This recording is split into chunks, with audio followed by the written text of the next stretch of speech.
warga negara disakiti, malam itu juga saya langsung datang untuk melapor ke Polsek waktu itu. Jadi pansos dari mana? Dari mana saya dibilang pansos? Pansos itu diatur 1, 2, 3 minggu. Orang malam itu saya mengalami kekerasan, saya menjadi korban. Lalu malam itu juga saya langsung melapor ke Polsek. Pansos dari bagian mana? Mungkin saya dibilang pansos karena ya yang menjadi terlapor adalah anak seorang penguasa. Mungkin kalau saya kejadian ini sama tukang becak juga mungkin nggak akan jadi headline dan nggak akan menyudutkan saya dibilang pansos gitu loh. Saya punya pekerjaan tetap, saya sendiri kehilangan pekerjaan saya selama 2 minggu kurang lebih. Sekarang saya dicutikan dulu karena hal ini. Nah, tapi mungkin apa sih alasan dibalik kakak melaporkan ini, atau ingin keadilan seperti apa sih? Ya, saya sebagai warga negara, apalagi perempuan, saya juga minta dukungan kepada perempuan di luar sana. Kalau jadi saya, apa iya seorang perempuan bisa terima?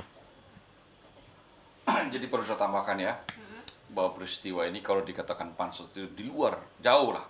Karena peristiwa ini terjadi pada tanggal 27 kurang lebih ya, malam hari. Jam 8 klien kami dijemput, mutar, jam 9 kembali. Kejadian itu jam 9 malam kurang lebih. Kejadian diduga ya, adanya tindak pidana penganiayaan. Itu diduga. Terus setelah itu, sampai berkisar dari jam 21 sampai jam 23, klien kami melakukan laporan polisi. Terus langsung visum sampai pagi harinya. Jadi perkiraan jam itu dari jam 9 sampai jam subuh pagi hari. Itu waktu yang mepet. Seseorang kalau bilang pansos itu harus diatur, dirancang berhari-hari, berminggu-minggu. Menggunakan apa, cara apa, dengan siapa. Ini kejadian malam hari sampai pagi hari subuh hari berikutnya. Jadi kalau Dan pergi melapor sendiri di Polsek, kalau dia tidak mengalami suatu permasalahan, tidak mungkin lah. Bagaimana mungkin seseorang yang pada malam hari kakinya lecet-lecet, kangen, terus melakukan upaya hukum, sebenarnya hak setiap orangnya. Andaikan itu kena pada diri kalian sendiri atau masyarakat lain, apa yang kalian lakukan? Pasti juga melakukan upaya hukum. Nah, ini kan biarlah proses penyidikan itu berjalan dengan objektif, supaya kita menemukan siapa berbuat apa berdasarkan keterangan bukti dan saksi atau petunjuk. Oke. Berarti hasil visum itu udah ada juga? Hasil visum ada. Jadi ada tergores akibat jatuh. Ya, kaki dan tangan kalau tidak salah ya. Ya, itu. Oke. Nah, mungkin berarti proses hukumnya sendiri sekarang udah sampai mana, Bang? Prosesnya adalah sudah, laporan sudah, pemeriksaan saksi sudah, dan barang bukti lainnya sudah dalam proses pemeriksaan semua. Begitu. Tapi ada keinginan untuk mediasi nggak sih? Loh, kami selalu dipertanyakan itu. Biarlah proses ini berjalan dulu. Kalau memang itu kehendak daripada klien dan kehendak semua pihak, kami selaku lawyer kan hanya mengadvokasi, melindungi hak-hak hukumnya, gitu, ya. Nah, kan laporannya sekarang kan dilaporin balik ya, Kak ya. Mungkin tanggapannya seperti apa? Dari pihak NS kan dia ngelaporin balik. Kalau laporan balik itu hak mereka. Tetapi kalau laporan balik berdasarkan laporan polisi yang kami lakukan di Polsek, itu sangat terlalu tergesa-gesa ya. Dalam artian begini, kami melaporkan karena memang ada suatu kejadian. Dan klien kami melapor di kepolisian. Adanya dugaan tindak pidana. Kalau ini dijadikan alasan pencemaran nama baik, klien kami terus mau kemana?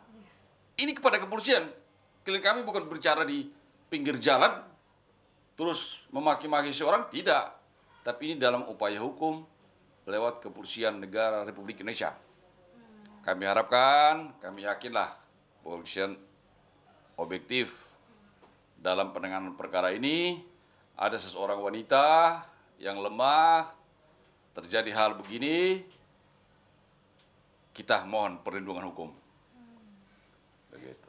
Nah mungkin dari Kak Tatanya sendiri nih, emang hubungannya apa sih sama NS sendiri? Ada hubungan apa gitu? Dekat, sekenal apa? Ya seperti yang sudah media tahu ya seperti itulah. Emang ada hubungan khusus atau? Ya deket-deket. 2-3 minggu terakhir ada kedekatan. Kalau spesial atau enggak ya tanya pihak sana aja. Pihak sana juga bilang enggak ya saya juga bilang enggak. Oh. Nah tapi Kak setelah adanya kasus ini nih mungkin jadi terganggu nggak sih kerjaan atau apa? Sangat terganggu secara fisik, secara mental, secara komen-komen warganet yang sangat-sangat tidak baik, bahkan sampai mamaku juga setiap hari worried, mamaku ikutan nangis. Kalau boleh dipilih ya saya tidak mau gitu dengan keadaan ini. Siapa sih yang nggak ingin berdamai? Kalau harus berdamai kenapa harus berantem gitu loh. Saya pun di sini hanya menuntut keadilan, saya ingin kedamaian saya yang dulu gitu loh. Saya kerja udah enak-enak damai, sekarang nggak ada damai-damainya gitu loh ya. Berarti dari keluarga Saya ingin sendiri, keadilan seadil-adilnya aja sih. Pada keadilan intinya seperti apa itu. mungkin yang Kakak inginkan gitu, dari hal ini, dari kasus Ya adanya kejadian ini kan. Iya, gitu. Oke. Tapi kan bisa dibilang sekarang udah jadi, makin dikenal juga ya dari kasus ini. Nah, untuk pekerjaan kakak kan kalau nggak salah seorang selebgram juga nih. Itu berdampak apa nih dari untuk pekerjaan kakak yang itu? Apa jadi malah makin banyak endorsement atau seperti apa? Alasan saya kenapa sekarang saya jadi terima endorse dan paid promote kan sekarang saya dicutikan dulu sementara. Kemarin-kemarin kan Cari konten duit saya lah. Iya. kemarin-kemarin kan konten saya berhubungan dengan showroomku, prestige, mobil mewah. Sekarang saya sedang dicutikan dulu. Ya nggak ada salahnya dong saya ngambil endorsan. Kan saya rakyat kecil, butuh ya namanya ya. Siapa yang nggak butuh uang? Tapi alasan kakak sendiri mungkin apa nih sekarang akhirnya udah bisa berani bicara di depan TV kayak tadi kan diundang ke salah satu program di TV itu. Karena pancingan hujatan-hujatan dari warganet gitu. Saya pengen meluruskan, saya juga ingin keadilan lah bagi wanita.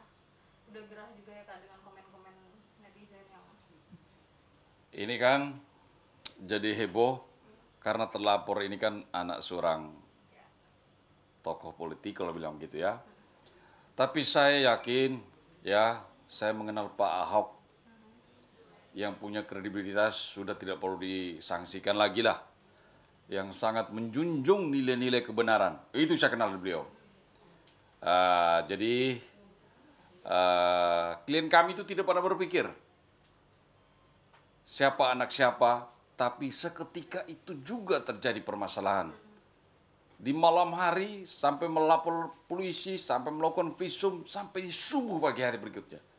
Karena keadaan itu terdesak, merasa teraniaya. Itu. Oke. belum mungkin nih kan mau nanya juga nih ke Kak Tata nih, lagi rame juga nih soalnya sama Bang Hotman, itu gimana sih ceritanya? Nah kalau itu kami sudah melakukan laporan polisi di Polda Metro Jaya. Sehubungan nama klien kami dan Bang Hotman kan disebut-sebut. Iya. Ya karena disebut begitu maka kami melakukan upaya hukum. Karena berita itu tersebar.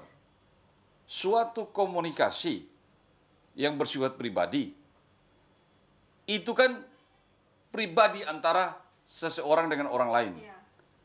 Nah, kalau ada ucapan dalam konteks pribadi, tindak pidananya di mana? Dikala seseorang mengakses itu secara ilegal dan menyebarluaskan, yang menyebar itu yang harus dicari. Itulah pelaku sebenarnya. Gitu. Tapi emang sekenal apa sama Bang Hotman sendiri Kak? Awal kenal gitu? Sampai sekarang masih bersahabat baik. Salah satu konsumen. Konsumen Ya. juga. Berarti, tapi sesering apa sih berhubungan kontak sama Bang Hotman? Apa karena ada pas kerjaan aja atau seperti apa? Ya sama semua orang kita berteman apa salahnya sih? Biasa kalau ada produk-produk baru ya, ditawarkan selaku konsumen yang potensial. Jadi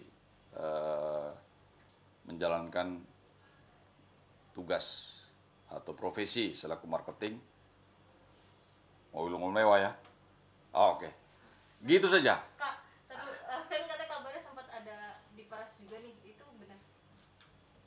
Nah, kalau itu sih barang bukti yang kami sampaikan di Polda Metro Jaya, ada komunikasi WhatsApp yang berusaha menakut-nakuti klien kami, terus menyatakan ada video yang mereka punyai, yang akan disebar kalau tidak diberikan duit, dan itu sudah kami lampirkan sebagai bukti. Nanti akan dibuktikanlah dalam penyidikan ke depan. Jumlah uang 250.000 pertama, tapi karena meminta lebih banyak, ya saya mengatakan kepada Tata, tidak usah diikutin. Maka sekitar tanggal 2 kalau tidak salah ya, 2 terakhir ya komunikasi ya, tanggal 2 September, karena tidak diikutin, maka disebarlah. Jadi gitu.